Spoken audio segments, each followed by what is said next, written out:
नमस्कार दोस्तों, आप देख रहे हैं रहस्य टीवी और स्वागत है आपका रहस्य टीवी न्यूज़ के एक नए एपिसोड में। दोस्तों, इस वीडियो सीरीज में मैं आपसे बात करता हूं लेटेस्ट साइंस, टेक्नोलॉजी और स्पेस से रिलेटेड न्यूज़ के बारे में। और आज के एपिसोड में भी हमारे पास आपके लिए बहुत सारे इंटरेस्टिंग और नॉलेज से भरपूर अपडेट्स हैं, जैसे कि Opportunity rover declared dead, Japanese rover collects first asteroid samples, new updates of InSight mission from Mars, NASA's new space telescope to study origin of universe और भी बहुत कुछ। तो पूरी तरह से अपडेटेड रहने के लिए वीडियो को अंत तक जरूर देखें। दोस्तों, यहाँ जो पहली न्यूज है वह जापान के एस्ट्रॉइड सैंपलिंग मिशन हायाबुसा 2 के बारे में है। दोस्तों, मैंने आपको बताया था रहस्य टीवी न्यूज के पुराने वीडियोस में कि यह जापानी मिशन जल्द ही रुयुकु एस्ट्रॉइड को टच कर उसके सैंपल्स को इकट्ठा करने वाला है। और हाल ही में जापानी स्पेस एजेंसी के द्वारा दिए गए अपडेट के अनुसार इस मिशन ने 21 फरवरी को आखिरकार इस एस्ट्रॉइड के सैंपल्स इकट्ठा कर लिए। सैंपल्स इकट्ठा करने के लिए सबसे पहले यह मिशन इस एस्ट्रॉइड के काफी नजदीक पहुंचा, जिसके बाद इसने 5 ग्राम वजनी टैंटेलम बुलेट को एस्ट्रॉइड रुयुगु के सरफेस पर हिट किया, जिसके बाद इसने एस्ट्रॉइड के सरफेस से इजेक्ट होने वाले मटेरियल्स को अपने स्पेशल सैंपलिंग हॉर्न के जरिए कलेक्ट कर लिया। दोस्तों, मैं आपको बता दूं कि जापान के एस्ट्रॉइड सैंपलिंग मिशन को दिसंबर 2014 में लॉन्च किया गया था एवं यह मिशन पिछले साल जून में रुयुगु के नजदीक उसके ऑर्बिट में पहुंचा था, जिसके बाद इसने सफलतापूर्वक कुछ टाइनी रोबोट्स और टाइनी हॉपिंग रोवर्स को इसके सरफेस पर ड्रॉप किया। हालांकि इस मिशन का मुख्य उद्देश्य एस्ट्रॉइड रुयुगु के सैंपल्स को इकट्ठा कर धरती पर वापस लाना है, ताकि वैज्ञानिक इसका बारीकी से अध्ययन कर सकें एवं अगर सब कुछ ठीक रहा तो एक विशेष कैप्सूल दिसंबर 2020 तक इसके सैंपल्स को इकट्ठा कर धरती पर लाएगा। दोस्तों, अगली न्यूज नासा के अपॉर्चुनिटी रोवर के बारे में है। दोस्तों, मैंने आपको रहस्य टीवी न्यूज के पुराने वीडियोस में बताया था कि मंगल ग्रह पर आए विशाल तूफान के बाद से ही इस रोवर का संपर्क वैज्ञानिकों से टूट गया था एवं पिछले साल जून से ही इस रोवर ने कोई नया संदेश वैज्ञानिकों को नहीं भेजा था। तूफान के खत्म हो जाने एवं धूल के छट जाने के बाद वैज्ञानिकों को उम्मीद थी कि शायद यह रोवर अब संपर्क करने लायक पर्याप्त ऊर्जा बना पा रहा होगा, और इसी वजह से वैज्ञानिक कई महीनों से इस रोवर से संपर्क करने में लगे हुए थे। पर कई कोशिशों के बाद आखिरकार 13 फरवरी को नासा के वैज्ञानिकों ने इस रोवर को डेड घोषित कर दिया। दोस्तों, मैं आपको बता दूं कि नासा ने एक महत्वाकांक्षी योजना के अंतर्गत मंगल ग्रह के सरफेस का अध्ययन करने के लिए अपॉर्चुनिटी और स्पिरिट रोवर को लॉन्च किया था, जो कि जनवरी 2004 में सफलतापूर्वक लाल ग्रह के सरफेस पर लैंड हो गए।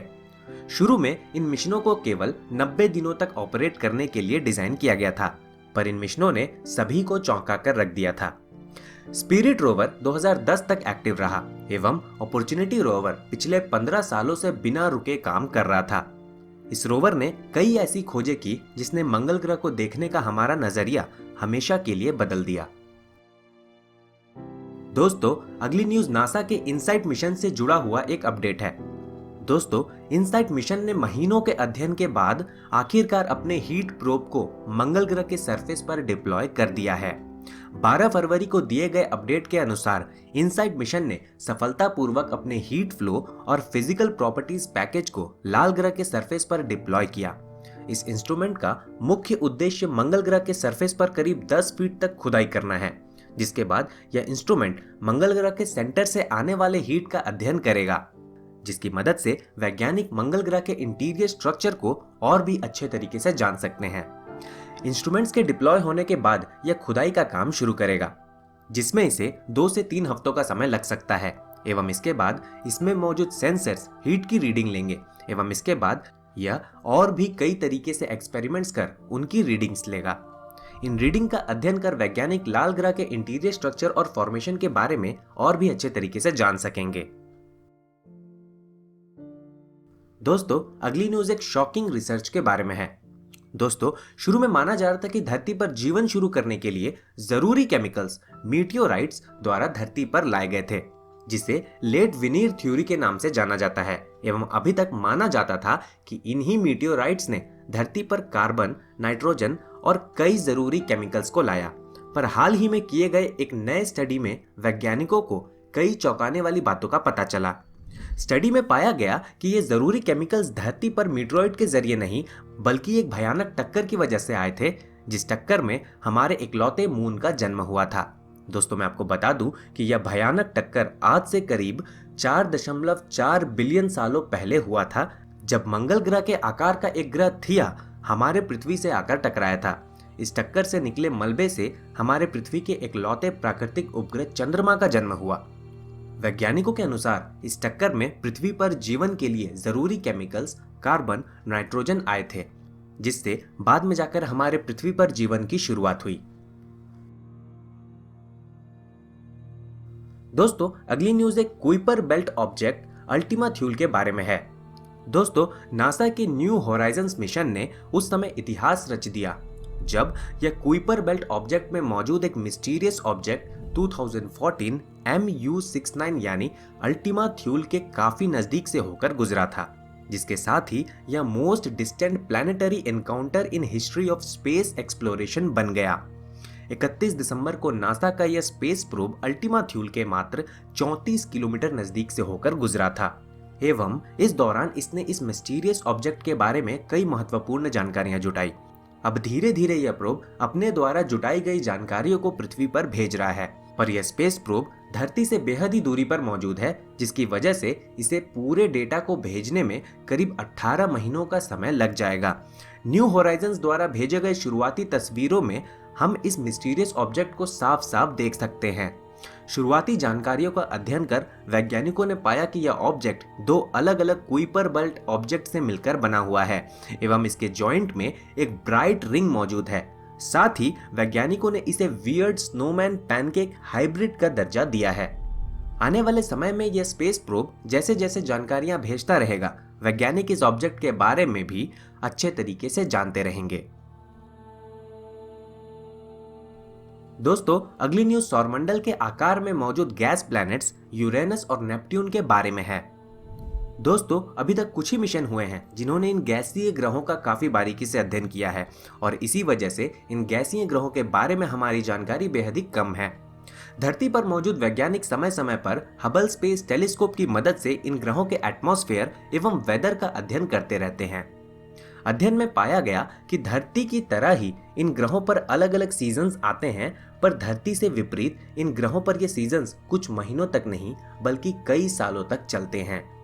वर्तमान समय में यूरेनस ग्रह पर समर सीजन मौजूद है, जिसकी वजह से सूर्य के तरफ रहने वाले इसके नॉर्थ पोल पर विशाल व्हाइट क्लाउड्स मौजूद हैं।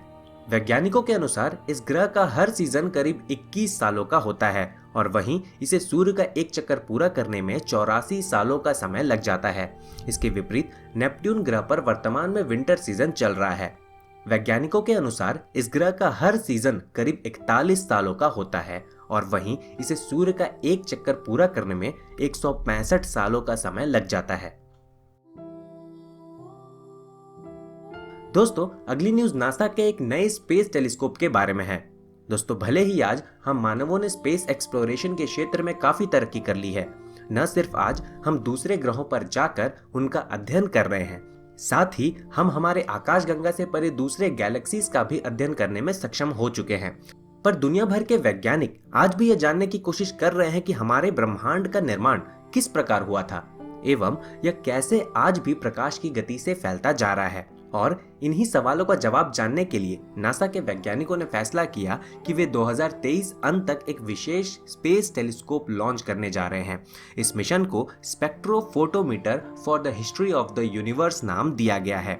यह करीब 2 साल लंबा स्पेस मिशन होगा, जिसे बनाने में करीब $242 मिलियन का खर्च आएगा।